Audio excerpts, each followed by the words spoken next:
ایک جملہ شاید کسی موقع پہ میں نے آپ سے عرض کیا تھا، یہ گلا آہستہ آہستہ ٹھیک ہو جائے گا، آپ پریشان نہیں ہونا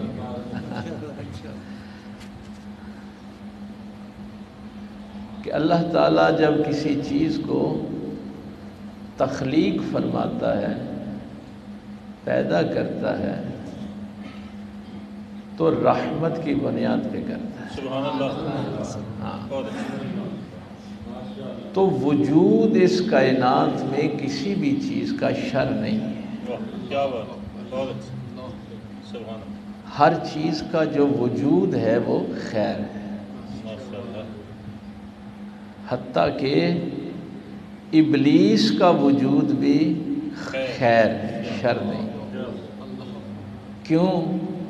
اس لیے کہ اس کا خالق اللہ ہے۔ تو اللہ نے جو بھی چیز پیدا کی ہے وہ خیر پیدا کی، شر پیدا نہیں کی۔ وہ آگے اس تخلیق کی مرضی ہے کہ وہ اپنے آپ کو گندا کر لے، اپنے آپ کو شر بنا لے۔ میلاد شریف کے حوالے سے میں نے جو جملہ کرنا تھا اس کی یہ تمہید باندھی ہے میں نے، تاکہ یہ عقیدے کا مسئلہ ذہن میں رہے کہ وجود کسی بھی چیز کا شر نہیں، ہر چیز کا وجود خیر ہے، جس کا بھی خالق اللہ ہے وہ خیر ہے۔ بے شک، نبی پاک صلی اللہ علیہ وآلہ وسلم کی ولادت سے پہلے اس دنیا میں انسان کاروبار نہیں کرتے تھے، تجارت نہیں کرتے تھے، کھیتی باڑی نہیں کرتے تھے، بلکہ سرکار کے اعلان نبوت صلی اللہ علیہ وآلہ وسلم کے اعلان نبوت سے پہلے جو سب سے بڑا کام ہوا وہ تھا حلف الفضول کا۔ یہ بھائی حضور کی سیرت کا ایک درخشاں ایک کام ہے اور اس نام سے آپ کو واقف ہونا چاہیے۔ حلف الفضول، یہ مکے کے 6 لوگ تھے، اس کو فضول اس لیے کہتے ہیں کہ ان 6 کا نام ہی فضل سے شروع ہوتا تھا۔ تو انہوں نے بیٹھ کے یہ ایک فیصلہ کیا، ہوا یوں تھا کہ ایک تاجر مکے میں آیا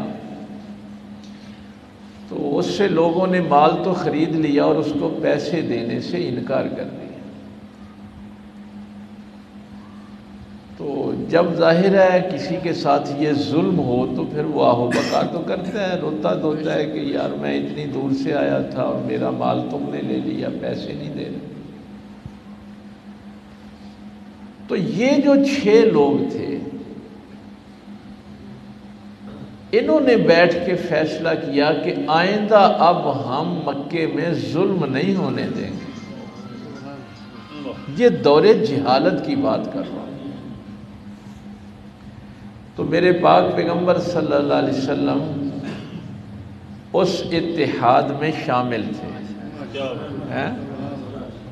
بلکہ سرکار اعلان نبوت کے بعد بھی فرمایا کرتے تھے کہ اگر اس دور میں مجھے کوئی 100 سرخ، یعنی وہ سب سے بڑا انعام اس دور میں 100 سرخ اونٹ ہوتا تھا، کہ اتنی بڑی رقم کوئی مجھے دیتا اور کہتا کہ اس معاہدے سے نکل جاؤ تو میں کبھی اس کو نہ چھوڑتا، چونکہ وہ ظلم کے خلاف ایک جہاد تھا۔ تو اس دور میں بھی ایسے لوگ موجود تھے جو ظلم کے خلاف آواز اٹھاتے تھے، مظلوموں کا ساتھ دیتے تھے۔ میں اللہ کی بس رحمت کی ایک جھلک آپ کو عرض کرنے لگا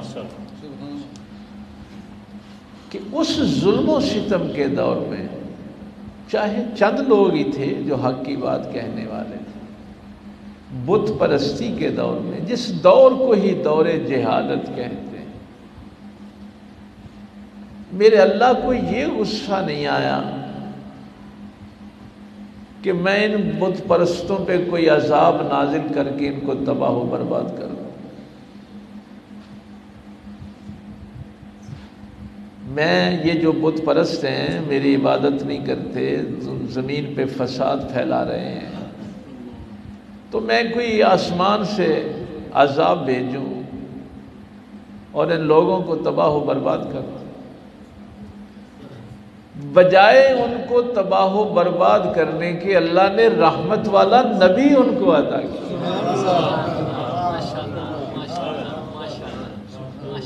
کوئی اندازہ کرے کہ اللہ کی رحمت کا تمہارے ساتھ تعلق کیا ہے۔ میں تو مر جاتا اگر ساتھ نہ ہوتا تھا۔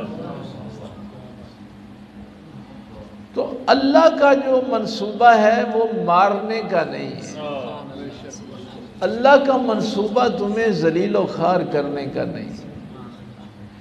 یہ جملے میں اپنی طرف سے نہیں کہہ رہا، یہ میں قرآن کریم کے جملے آپ کے سامنے کہہ رہا، یہ میرے اللہ کا ارشاد ہے، ما یفعل اللہ بعذابکم، اللہ تمہیں عذاب دے کے کیا کرے گا؟ جس نے تمہارا وجود خیر پیدا کیا ہے وہ تمہیں عذاب دینا چاہتا ہے۔ اس نے تو مکے کے مشرکوں کے بھی عذاب کا نہیں سوچا تھا، بلکہ اپنا نبی ان کو عطا فرما کے جنت کی بات کی تھی۔ دونوں جہانوں کی کامیابی کی بات کی تھی، کامرانی کی بات کی تھی۔ اس لیے اللہ کے متعلق کبھی یہ نہیں سوچنا، بس وہ جو ہم نے 2-3 مہینے پہلے بات کی تھی کہ یہ جو مصیبتیں ہیں یہ تمہارے اپنے ہاتھ کی کمائی ہے۔ وَيَعْفُو عَنْ كَثِيرٍ، حالانکہ کثیر گناہ تو وہ تمہیں ویسے ہی معاف کر دے، پوچھ گچھ ہی نہیں کرتا۔ تو اللہ کے منصوبے کا بھی آپ کو پتہ ہونا چاہیے۔ اگر میلاد منانا ہے نا تو منصوبہ ذہن میں ہو کہ حق تعالیٰ تمہارے عیبوں پہ پردہ بھی ڈالنا چاہتا ہے، تمہیں معاف بھی کرنا چاہتا ہے، اس لیے محبوب ایسا عطا کیا کہ جو رؤوف بھی ہے اور رحیم۔ اور پھر پاک پیغمبر صلی اللہ علیہ وآلہ وسلم کے میلاد کو جو قرآن کریم نے بیان کیا کہ صرف رحمت والا رسول نہیں تمہیں دیا، لَقَدْ جَاءَكُمْ رَسُولٌ مِّنْ أَنفُسِكُمْ عَزِيزٌ عَلَيْهِ مَا عَنِتُّمْ حَرِيصٌ عَلَيْكُمْ بِالْمُؤْمِنِينَ رَءُوفٌ الرَّحِيمٌ۔ اس کے آخر میں ہے رؤوف الرحیم۔ یہ بڑی مصیبت ہے، کیا کریں ہم؟ وہ جو میں جملہ آج کل اکثر آپ سے کہہ رہا ہوں کہ لڑنا جھگڑنا نہیں بلکہ اپنے علم میں اضافہ کرنا ہے۔ اب 2 ہی چیزیں ہیں نا کہ اگر آپ نبی پاک صلی اللہ علیہ وسلم کے لیے یہ آیت پڑھیں گے، یہ سورہ توبہ کی ہی آیت ہے آخر، کہ نبی پاک کو بھی اللہ نے رؤوف بھی کہا ہے اور رحیم بھی کہا ہے، اور یہی دونوں صفتیں اللہ تعالیٰ نے اپنے لیے بھی بیان کی۔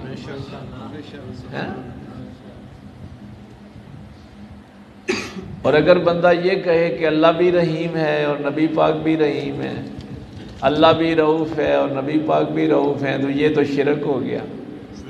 تو اس کا مطلب ہے کہ یا تو وہ جاہل ہے، اس نے قرآن پڑھا نہیں ہے، یا پھر وہ ہٹ درمی کی وجہ سے یہ بات کر رہا ہے۔ 2 ہی باتیں ہیں، اگر قرآن پڑھا ہے تو یہ بات کرتا ہے تو ہٹ درمی کی وجہ سے کرتا ہے، ضد کی وجہ سے کرتا ہے، یا پھر وہ جہالت کی وجہ سے کرتا ہے۔ ایک دفعہ یہ گفتگو ہو رہی تھی تو میں نے ان دوستوں سے کہا کہ یہ تو امام الانبیاء کی بات ہے نا، امام الرسول کی بات ہے، اس کائنات کے سب سے بڑے امام کی بات ہے۔ میرے تمہارے لیے ایک لفظ استعمال قرآن کرتا ہے مومن۔ بھئی اللہ جب بھی ہم سے مخاطب ہوتا ہے تو کیا کہتا ہے؟ یا ایھا الذین آمنوا، یہ لفظ استعمال ہوتا ہے نا، اور بڑی شان ہے مومن کی۔ اور آپ کو پتہ ہے اللہ نے یہ لفظ اپنے لیے بھی استعمال کیا۔ سورہ حشر کی آخری جو 3 آیات ہیں اس میں اللہ نے اپنی صفات بیان کی ہیں۔ الملک القدوس السلام المؤمن المہیمن العزیز الجبار المتکبر۔ وہ اللہ تم مہربانی پہ آ جائے تو تمہارے لیے بھی وہی لفظ استعمال کرتا ہے اور اپنے لیے بھی وہی استعمال ہے۔ لیکن وہ جو جملہ میں کہا کرتا ہوں نا کہ 3 درجے ہوتے ہیں، ایک لفظ ہوتا ہے، ایک اس کا معنی ہوتا ہے، اور ایک اس معنی کے اندر نور ہوتا ہے۔ اگر لفظوں تک رہو گے تو الجھے رہو گے، معنی مل جائیں گے تو معرفت حاصل ہوگی، اور اگر نور مل جائے گا تو رہنمائی مل جائے گی۔ اب جب میں مومن ہوں تو اس کا معنی ہے کہ میں اللہ پر بھی ایمان لاتا ہوں، اس کے رسول پر بھی ایمان لاتا ہوں، میں قیامت کے دن پر بھی ایمان لاتا ہوں۔ اور جب اللہ مومن ہے اس کا اب یہ معنی نہیں ہے، اس کا معنی ہے کہ اللہ امن دینے والا ہے۔ میں مومن ہوں، میں امن لینے والا ہوں۔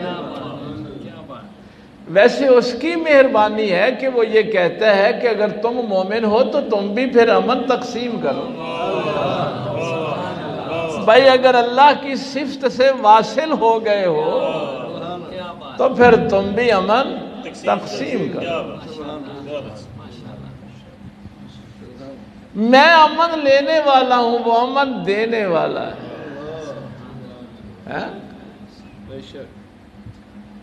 میں مومن ہوں اس کی مہربانی سے۔ تو تم شرک کہاں جا کے تلاش کر رہے تھے؟ وہ تو مہربانی پہ آ جائے تو تمہیں اور اپنی صفت میں شامل کر لیتا ہے۔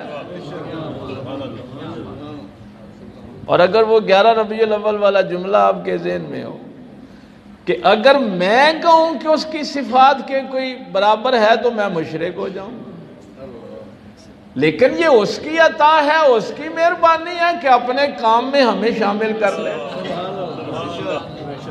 یہ تو اس کی مہربانی ہے کہ وہ ہمیں بھی مومن کہے اور اپنے آپ کو بھی مومن کہے۔ لیکن معنی کا فرق تو پتہ ہونا چاہیے۔ جب میں اپنے آپ کو مومن کہتا ہوں تو معنی اور ہے، جب اللہ کو ہم مومن کہتے ہیں تو پھر معنی اور ہے۔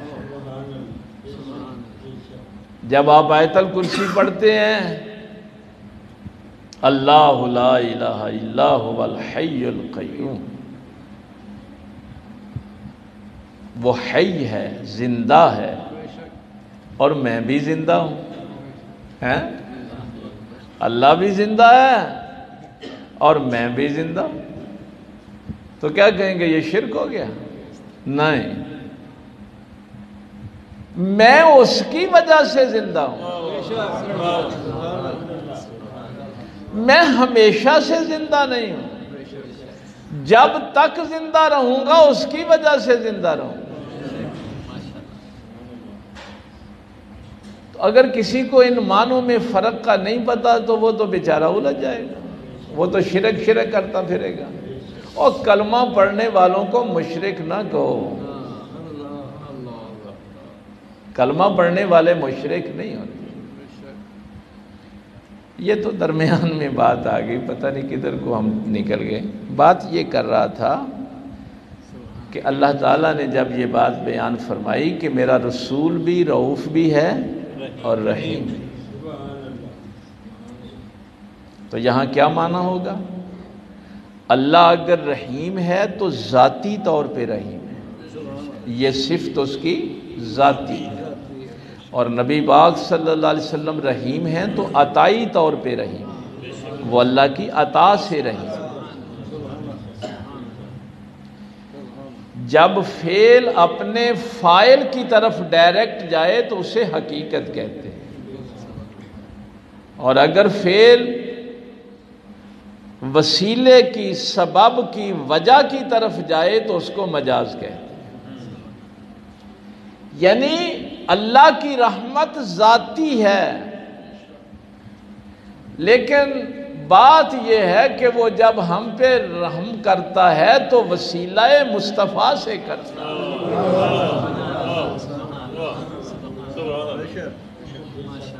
تو فرمایا کہ یہ لفظ نیگیٹو سینس میں استعمال ہوتا ہے، حریص، یہ تو ہم بھی اپنے لیے استعمال نہیں کرتے۔ کہنا فلاں بندہ بڑا حریص ہے، اردو میں تو اس کا معنی ہم لالچی کرتے ہیں، تو یہ نیگیٹو ہے، یہ کوئی اچھے معنوں میں نہیں استعمال ہوتا حریص، لیکن یہی لفظ حریص اللہ نے اپنے محبوب کے لیے استعمال کیا۔ حریص علیکم بالمؤمنین رؤوف الرحیم۔ جب تمہاری بھلائی کی بات آتی ہے، تمہاری بخشش کی بات آتی ہے، تمہاری خیر کی بات آتی ہے، تو پھر میرا پیغمبر تمہارے لیے حریص ہو جاتا ہے۔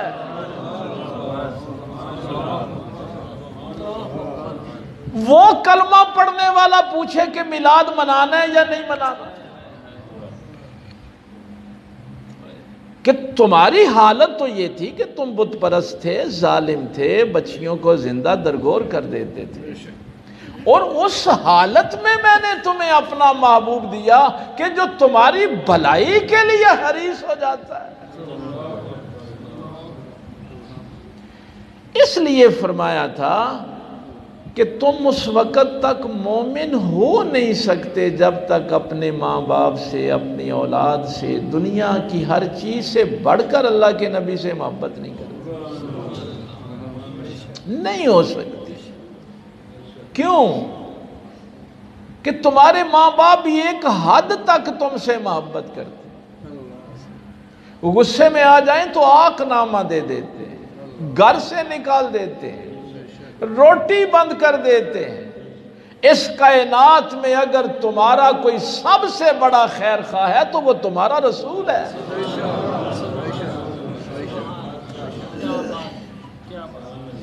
یہ کون کہہ رہا ہے؟ اللہ کہہ رہا ہے۔ اس دن ایک جملہ رہ گیا تھا درود شریف کے حوالے سے، وہ بعد میں مجھے یاد آیا کہ جب اللہ فرماتا ہے کہ اللہ اور اس کے فرشتے نبی پہ درود بھیجتے ہیں، یا ایھا الذین آمنوا صلوا علیہ وسلموا تسلیما، تو درود کا معنی میں نے مختصر عرض کیا تھا کہ ستائش کرنا، تعریف بیان کرنا، فضائل بیان کرنا، یہ درود کا، یہ نہیں کہ آپ کہتے رہیں کہ درود درود، پتہ ہی نہیں درود کہتے کسے، یعنی اللہ جب درود بھیجتا ہے تو اپنے نبی کی شانیں بیان کرتا ہے، توصیف بیان کرتا ہے۔ فرشتے بھی پیغمبر کی توصیف کر رہے ہیں، ستائش کر رہے ہیں، لیکن جب مومنوں کی باری آئی تو پھر صرف درود نہیں کہا، پھر کیا کہا؟ صلو بھی وسلموا، درود بھی پڑھنا ہے اور سلام بھی پڑھنا ہے۔ یعنی تم نے دو کام کرنے، اللہ اور اس کے فرشتے درود پڑھتے ہیں، وہاں سلام کا ذکر نہیں ہے۔ ایمان والو تم نے درود بھی پڑھنا ہے اور سلام بھی پڑھنا ہے، اور خوب خوب پڑھنا ہے۔ ہائے ہائے، بس اللہ تعالیٰ نے ایک چیز میرے ذہن میں القاء کی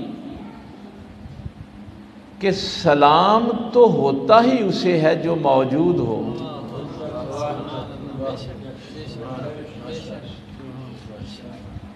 بھائی میں راستے پہ چل رہا ہوں تو میں سلام کہتا جاؤں گا کہ کوئی ملے گا تو اسے سلام کہوں گا. تو سلام کے لیے موجود کا نظریہ ہونا ضروری ہے کہ تم نے درود بھی پڑھنا ہے اور سلام بھی پڑھنا ہے، کہ یہ نظریہ تمہارا ہو کہ ہمارا نبی ہمارا سلام سن رہا ہے. باقی یہ کوئی ضروری نہیں ہے کہ جو موجود ہو وہ نظر بھی آ رہا ہو، یہ ضروری نہیں ہے.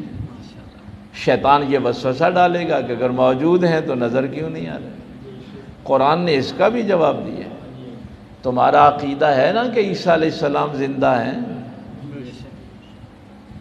ہے نا عقیدہ، انہوں نے آنا ہے واپس، یہ قرآن کا عقیدہ ہے. تو کوئی ضروری تو نہیں کہ جو زندہ ہے وہ تمہیں سامنے نظر بھی آئے. اور اگر محمد الرسول اللہ صلی اللہ علیہ وآلہ وسلم عیسیٰ سے بڑھ کر زندہ اور موجود نہ ہوں تو وہ عیسیٰ کے امام نہیں ہو سکتے.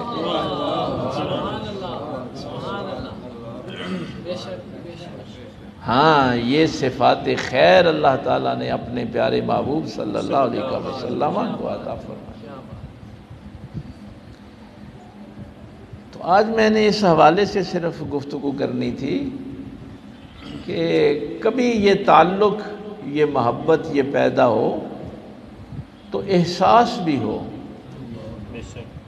کہ اگر اللہ تعالیٰ ہمیں موقع دیتا ہے، بار بار موقع دیتا ہے، اور وسیلے کے لیے اپنا محبوب عطا کیا ہے اور اس کی صفات رؤوف و رحیم بیان کی،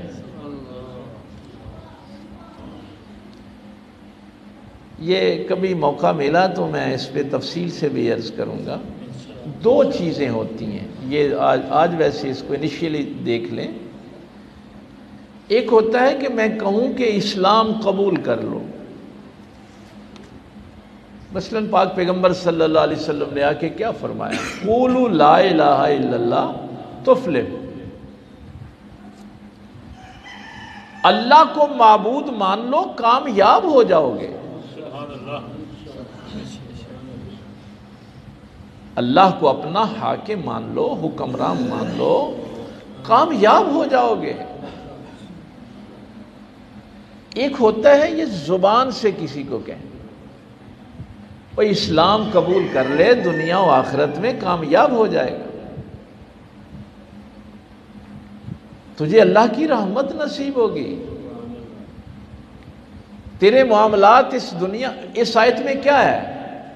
جب اللہ فرماتا ہے ما یفعل اللہ بعذابکم، اللہ تمہیں عذاب دے کے کیا کرے گا؟ اللہ کو کیا حاصل ہوگا؟ ان شکرتم و آمنتم. بات تو صرف اتنی سی ہے کہ شکر کرتے رہو اور ایمان لے آؤ. بھائی شکر کرتے رہو اور ایمان لے آؤ، دو ہی تو باتیں ہیں. تو اگر ہم سب سے بڑی نعمت کا ہی شکر ادا نہ کر سکے تو باقی نعمتوں کا ہم نے کیا شکر ادا کرنا؟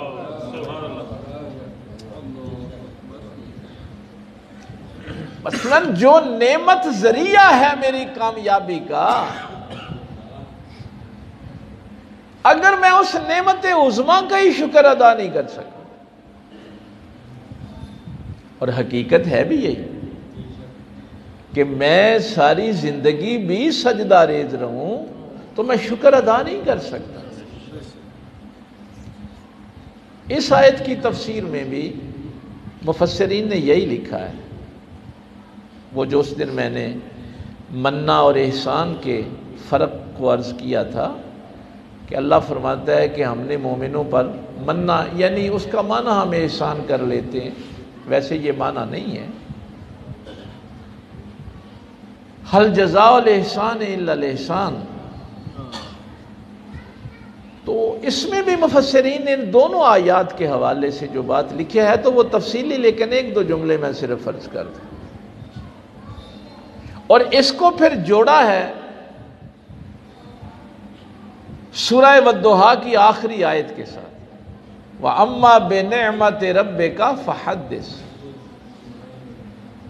جب تمہیں یہ احساس پیدا ہو جائے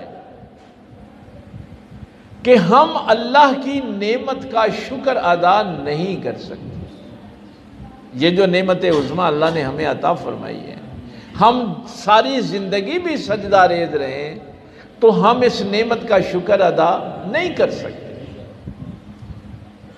چونکہ اس احسان کا بدلہ ہے کوئی نہیں نا کہ اس کے بدلے میں ہم اللہ کو کیا دیں۔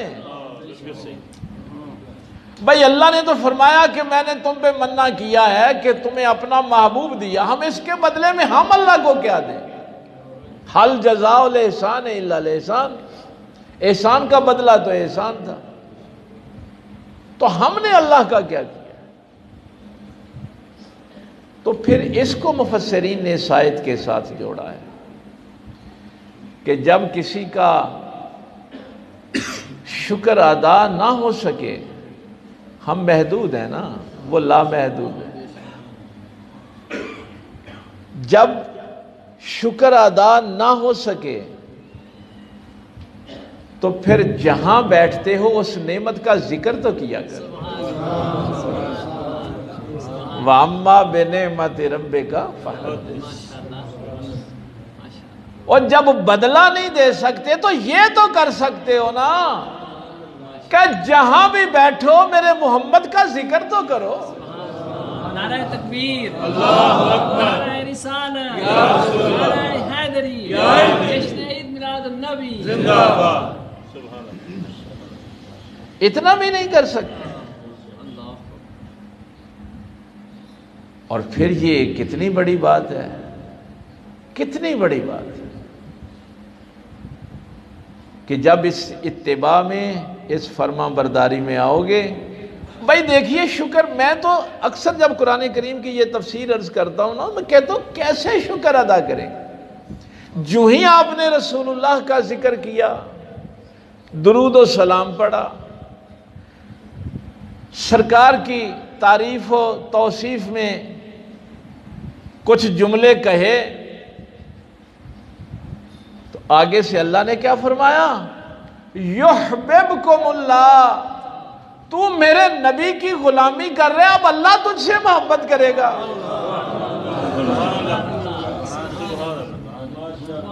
اور اس محبت کا یہ نتیجہ ہے کہ یغفر لکم ذنوبکم، اب جو تجھ سے غلطیاں ہو گئیں ہم اس غلامی کے صدقے تیرے گناہ معاف کر دیں۔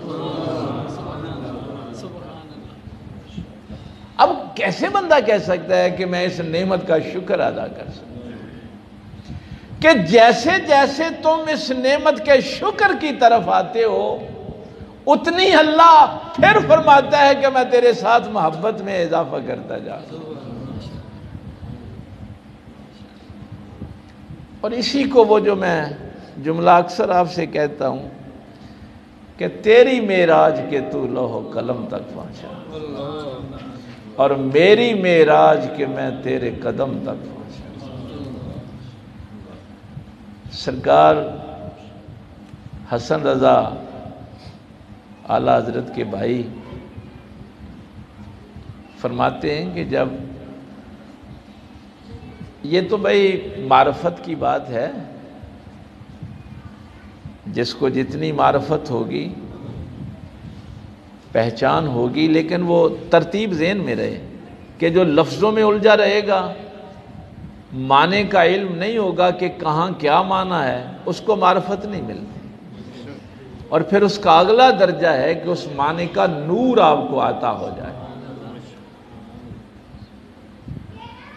تو جب مدینہ شریف کے سفر پہ جا رہے تھے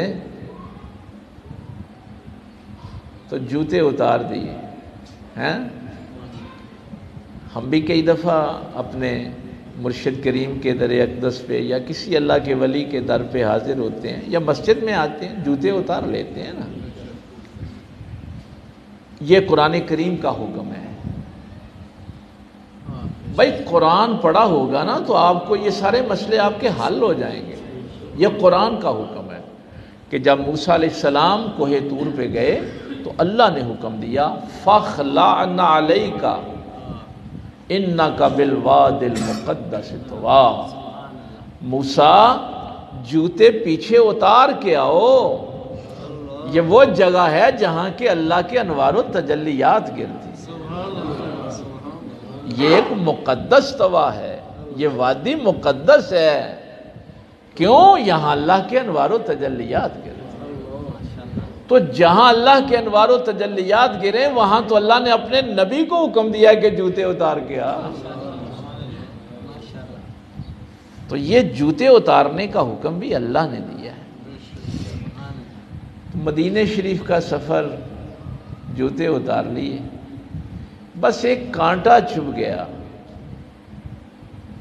صحرا میں سے، ایک جھاڑی کا کانٹا چبھ گیا. قافلہ ساتھ تھا، اس دور میں قافلوں میں سفر ہوتے تھے.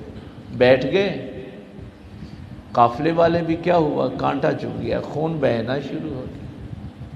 بس اس کانٹے کو پاؤں سے نکالا اور دونوں ہاتھوں پہ ادب کے ساتھ رکھ کے کہا خار صحرائے نبی، تیرا پیروں سے کیا کام. ہائے خار صحرائے نبی، تیرا پیروں سے کیا کام. آ میری جان، میرے دل میں ہے رستہ تیرا. جن کو اس نعمت عظمیٰ کا پتہ ہے ان کے لیے تو پھر وہ پتھر بھی مقدس ہیں، وہ صحرا بھی مقدس ہے. اور یہ فتویٰ تو جنہیں آپ وابیوں کا امام کہتے ہیں نا، وابی جی بڑے جی، وابی جی سے اپنا امام کہتے ہیں نا. میں اسی لیے کہتا ہوں کہ کسی کے متعلق بدگمانی نہ کیا کریں، فلاں فلاں فرقے کا ہے تو گستاخ ہو گئے. ایسا امام ابن تیمیہ کے یہ جملے ہیں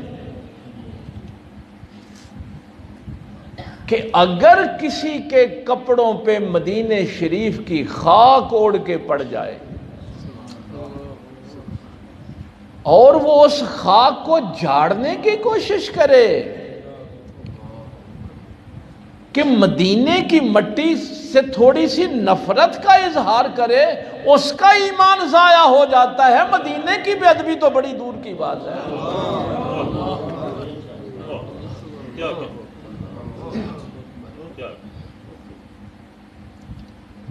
چاند اگر تیرے تلووں کا نظارہ کرتا ہے، چاند اگر تیرے تلووں کا نظارہ کرتا، ہر روز تصدق میں ایک چاند اتارا کرتا، آسماں اگر تیرے تلووں کا نظارہ کرتا، ہر روز تصدق میں ایک چاند اتارا کرتا. جب میرے پاک، یہ نہیں ہے کہ یہ اعلیٰ حضرت کا ادب تھا، یہ میرے پاک پیغمبر صلی اللہ علیہ وسلم خود بیان فرمایا کرتے تھے کہ وہ مکے میں ہماری گلی کی نکڑ پہ وہ جو پتھر پڑا تھا نا میرے صحابہ، وہ مجھے آج بھی بڑا یاد آتا ہے. جب بھی میں وہاں سے گزرتا تھا وہ مجھے سلام کہا کرتا. یار پتھروں کو تو پتا ہو کہ یہ اللہ کے نبی ہیں، بیڑیے کو تو پتا ہو یہ اللہ کے نبی ہیں، شیر کو تو پتا ہو، حلیمہ کی ڈاچی کو تو پتا ہو یہ اللہ کا نبی ہے. اور سیدہ حلیمہ سعدیہ فرماتی ہیں جب میں حضور کو لے کے خانہ کعبے کا طواف کرنے گئی، پہلے میں حجر اسود کو چومتی تھا، حجر اسود حضور کو چومنے کے لیے آ گیا.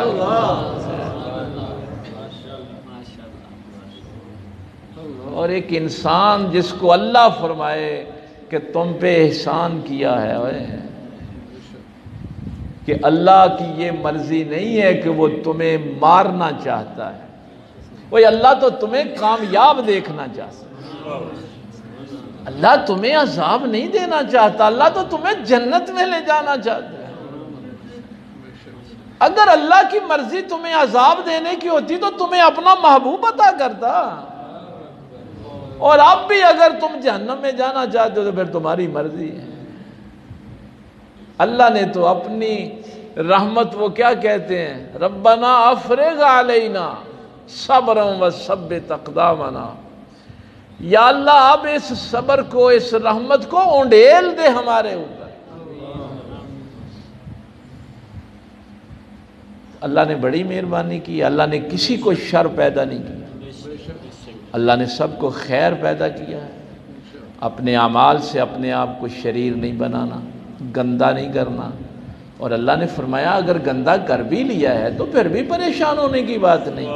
وَيُزَكِّيكُم، میں نے نبی دیا ہی اس لیے کہ وہ میرا نبی پھر تمہیں پاک کر دے، پیغمبر پھر تمہیں پاکیز کیا تھا۔ کتنا اہتمام کیا اللہ نے ہمیں بچانے کا، اور اب بھی اگر ہم نہیں بچنا چاہتے تو پھر ہماری مرضی ہے۔ آج ہم آیت کی طرف تو آ نہیں سکے ہیں، اللہ تعالیٰ عمل کی توفیق دے۔ وآخر دعوانا الحمدللہ۔